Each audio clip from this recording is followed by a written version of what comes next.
ये जी बहुत प्यारी मैक्सी है। ये ऑरेंज कलर की वेलवेट लगी हुई है ऊपर, जो इसकी बॉडी बनी हुई है ना, ये वेलवेट की है। और इस तरह से ये देखें प्रिंटेड में इसकी नीचे कलियां आ रही हैं। ये नीचे भी वेलवेट लगी हुई है। 54-53 तक लेंथ है और 22 इसका चेस्ट साइज है। ठीक है जी। नेट के बाजू हैं, लेस वेस लगी हुई है, थ्रू आउट इनर लगा हुआ है नीचे। ठीक है, इसके बाजुओं के नीचे। और ये देखें बैक से भी वेलवेट लगी हुई है और ये इसकी नीचे से सारी लुक है। ज़बरदस्त पीस है। और इसके साथ है जी चूड़ीदार पजामा, जो कि इसके फूलों के साथ मैच किया हुआ है।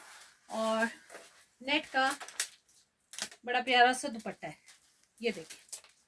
ठीक है, स्टोन्स का और तिल्ले का काम है। ज़बरदस्त पीस है, कहीं से ख़राब नहीं है। बहुत अच्छा सूट है।